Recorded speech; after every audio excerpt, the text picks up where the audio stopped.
Okay, good morning, sixth graders. I hope you guys had a great weekend and that you are back at it. We actually only have, I believe it's 5 weeks left of school, and that is it. So we are going to be a little more strategic about what we are learning. So I want to get you guys to be able to learn some key things before the end of this year. You guys have been doing a really great job. So today we are actually going to do a bunch of review because tomorrow I'm going to give you your chapter assessment. We are already done with this chapter.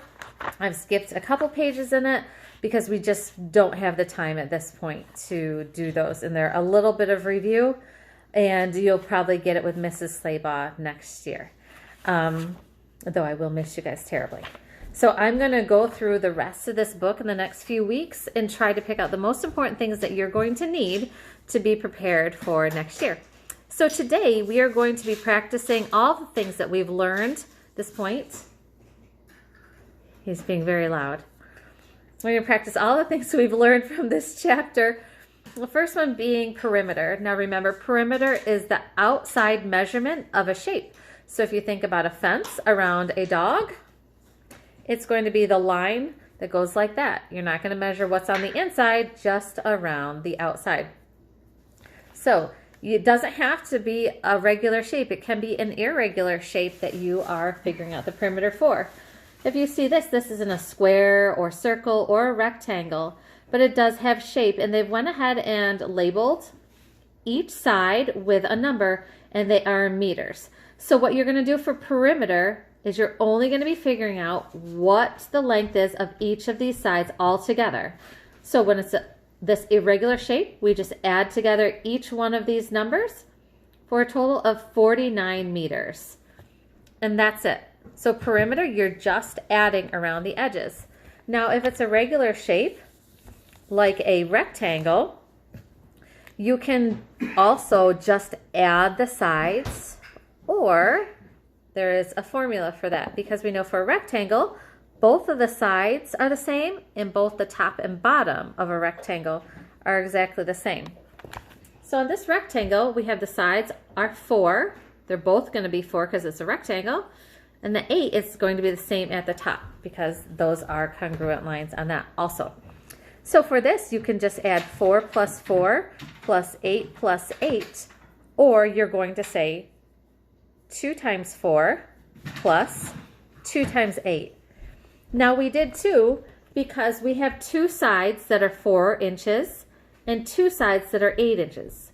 So we can either add them all up one at a time, or we can say 2 of the 4 sides and 2 of the 8 sides. Either way you do it, you're going to come up with the same answer. So if you were to add up 4 plus 4 plus 8 plus 8, that is going to be 24. And then 2 times 4 is 8, plus 16 is 24. So either way, that's going to be the same. Now for a square, it's the exact same idea, but with a square, every single side is the same. So you can either add them all up. If, say, each side is 3 inches, you are going to add 3 plus 3 plus 3 plus 3. Or, because all 4 sides are the same, you can just do 4 times 3. 4 being the number of sides, 3 being how many inches. You're going to get 12 either way. Okay, so regular shapes to find the perimeter, those are easy. Now you will also have triangles. Triangles are the same thing. It's just 3 sides that you're going to do. If it is an octagon, it's going to be 8 sides. And with an octagon, it's a regular shape. So every single one of those sides is going to be the exact same. So it will be 8 times whatever the length of that one side is. Okay? I can give you an example for that one. Okay, so for example, if you have an octagon here, they're going to give you the measurement of one side because an octagon has 8 equal sides. They're all going to be 2, say, centimeters. So you could say 2 plus 2 plus 2 plus 2 8 times, but really, who wants to write out 2 8 times? It's much easier to multiply them. 8 is how many sides there are. 2 is the centimeter, so it would be 16 centimeters. It's way easier than writing them all out. And you can do that for any shape that has the exact same length sides, okay? So that is perimeter. Now for a circle, we don't call that perimeter, we call that circumference, but it's the same idea. Circumference is just the word we use to measure that line that goes around the outside of the circle. So if you remember what the formula is, you're going to kind of need to know that. I would definitely use that paper and look at those before our review test tomorrow. For the formula, circumference equals pi d. D stands for diameter. So a little review on circles. The line that goes from one side, crosses through the center point, and touches the other side is called the diameter, okay? If it goes only halfway across, that is a radius. So in this case, this circle, we'll say that that diameter is 4 meters across, okay? So to find out the circumference, it would be circumference equals pi, which is 3.14, times the diameter, which is 4. So the answer for this is 12.56. You can see that we've done 3.14 times 4. So it has to go all the way across. And do you remember what we do if it's a radius? So say that this, they gave us, only went halfway across. And they only gave us the radius, and the radius is just 2. If it is 2, the formula for this is no longer pi d. It is pi 2r. Sorry, pi 2r. Because you want to double the radius, okay? Double the radius and then multiply it times 3.14. Because we don't want just half of it. We want the diameter. So you're just going to double that 2, which would be 4. So 3.14 times 4.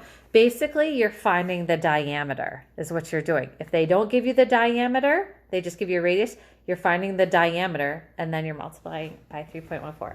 So that's the easy part about what we have learned, is just the perimeter goes around the outside of shapes. Next, we're going to talk about the area. All right, to find out area, you want to know not the line around the outside of the shape. You want to know how much area or how much space is taken up in the middle of that shape.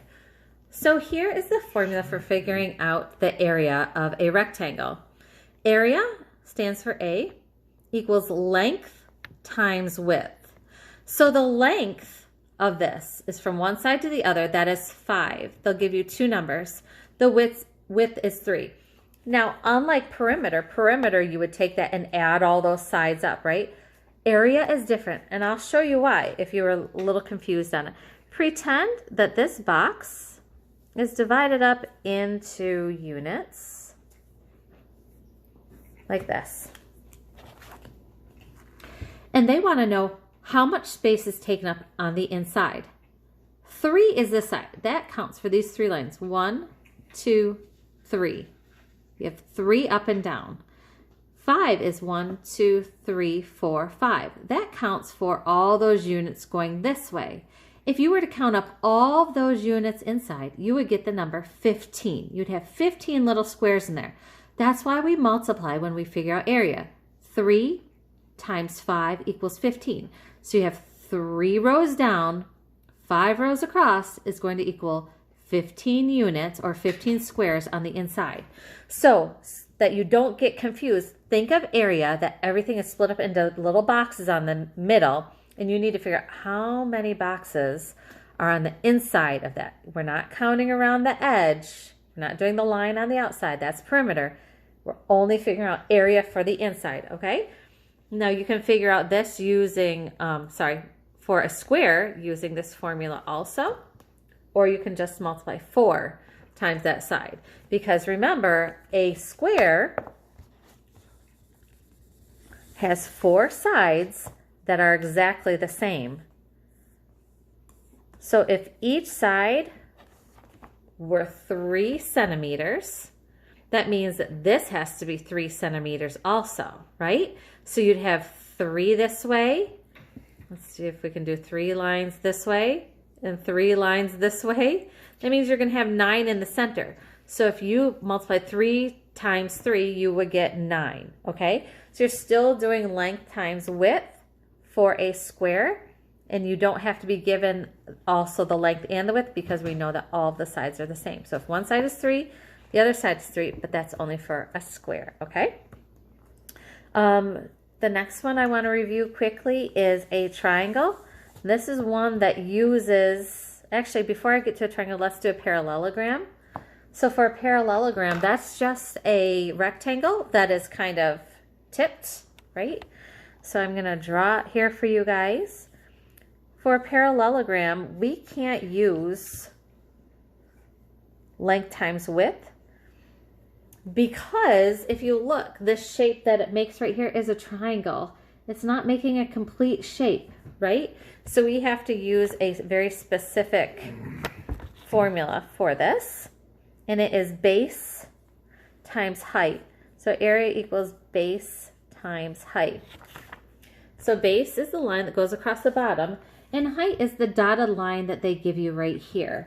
So say our base on this is going to be 6 and our height is 4. Area equals 6 times 4.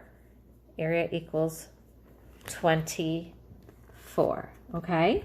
So you're just multiplying those. When you're figuring out area, we multiply. When you use perimeter, you're going to add. Okay? So I want to go over triangle with you next. That could be the trickier one for you guys. It's like a parallelogram, but we are basically taking a half of what that area is. So if a parallelogram was base times height, to figure out a triangle, you are going to do half of base times height. And I will try to show you why. Okay, here's our triangle. This is to find area for a triangle.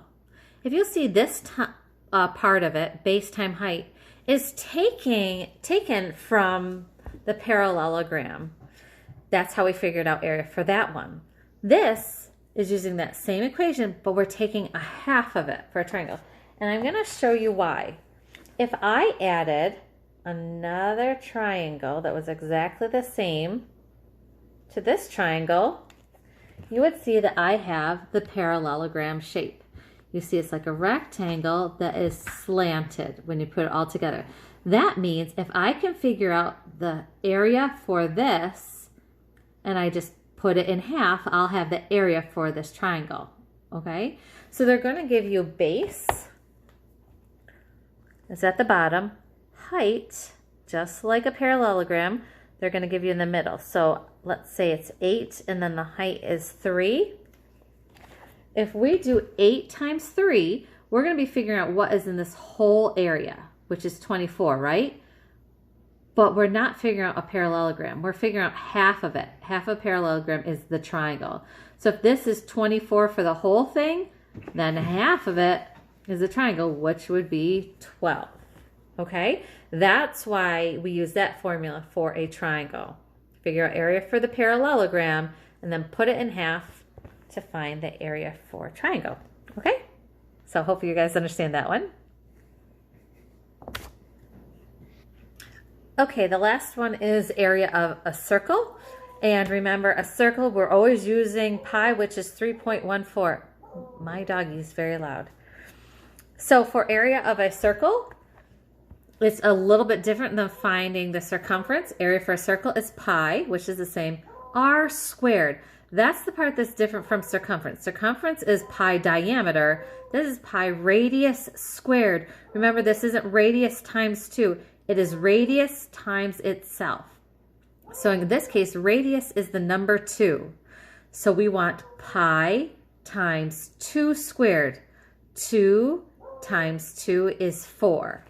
All right? So you have to figure out what r squared is first. In this case, it is 4. And then you just figure out what 3.14, that's pi, times 4 is, and that gives you your area for a circle. Okay? Okay, I've given you one more example for area of a circle, just in case you're a little confused still. So here's our formula. Area for a circle equals pi r squared. So r in this case is 12 centimeters. So area equals 3.14 times 12 squared. Remember, it's not 12 times 2, it's 12 times itself, which is 12. You get 144. So it's 3.14 times 144. You get an area of 400, I can't read backwards, 52.16 centimeters, because this is centimeters, squared. Remember, area is always that unit squared. If they do not give you a specified measurement, you are going to be doing units squared. All right.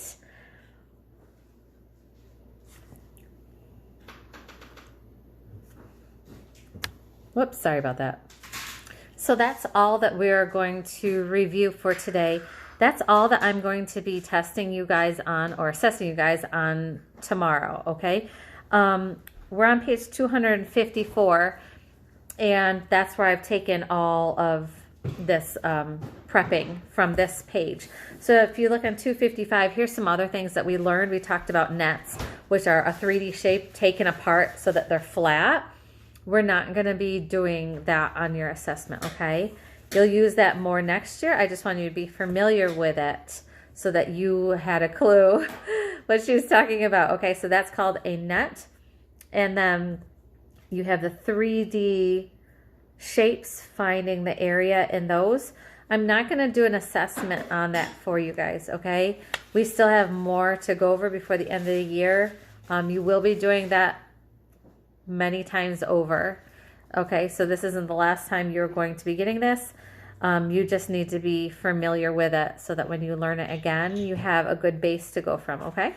We'll be reviewing it a little bit on our own throughout the next couple of weeks. I might throw in a problem here and there just to keep your memory fresh. But as far as the assessment, it's going to be on perimeter and area. If you have any questions, let me know. I would like you guys to do page 254.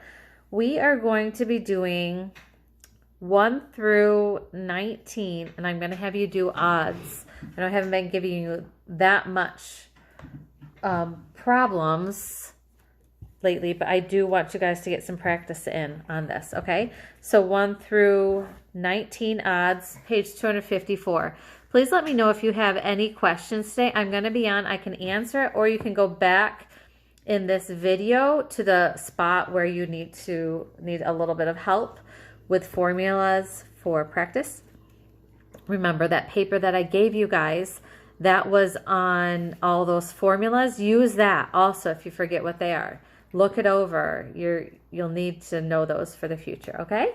So let me know if I can help you in any way. Sorry this is so long. Bye.